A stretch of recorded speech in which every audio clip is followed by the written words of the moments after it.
ศึกฟุตบอลกระชับมิตรคู่ระหว่างทีมชาติอังกฤษเจอกับทางฝั่งอุรุกวัยก็จบลงด้วยผลเสมอกันไปที่1-1โดยในเกมทางฝั่งโทมัส ทูเคิลนายใหญ่ของทีมชาติอังกฤษจัดมาในระบบ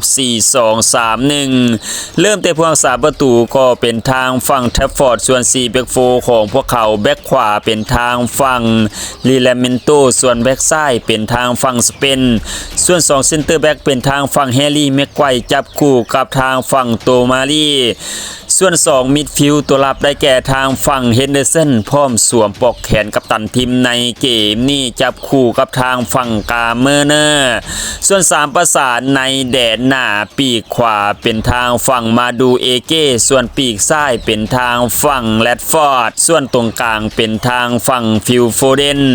ส่วนหัวหอกตัวเป้าในเกมนี้ใส่เป็นทางฝั่งโซลันกี้นั่นเองโดยในเกมนี้ในครึ่งแรกก็ยังเสมอกันที่0-0มาต่อในครึ่งหลังจนฮอดนาที81ทางฝั่งทีมชาติอังกฤษจังได้เฮหลังจากทางฝั่งแฮร์รี่บานแอซิดทางฝั่งเบนไวสัตว์เข้าไปทำให้ทางฝั่งสิงโตคำรามประเทศอังกฤษออกนำทางฝั่งจอมโหดอย่างอุรุกวัยด้วยสกอร์1-0ในนาที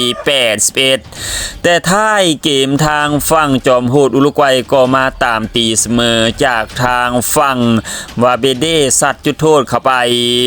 ทำให้พวกเขาตามตีเสมอทีมชาติอังกฤษด้วยสกอร์1-1ในนาที90+4โอ้โหสุดๆจริงๆในเกมนี้ในที่สุดแล้วทั้ง2ทีมก็ทำประตูเพิ่มบ่ได้ทำให้จบลงด้วยผลเสมอกันที่1-1ในศึกฟุตบอลกระชับมิตรกินกันไม่ลงระหว่างทีมชาติอังกฤษกับอุรุกวัยสถิติหลังเกมทางฝั่งสิงโตคำรามประเทศอังกฤษครองบอลไปถึง 54% ส่วนทางฝั่งจอมโหดอุรุกวัยในเกมนี้พวกเขาครองบอลไปเพียง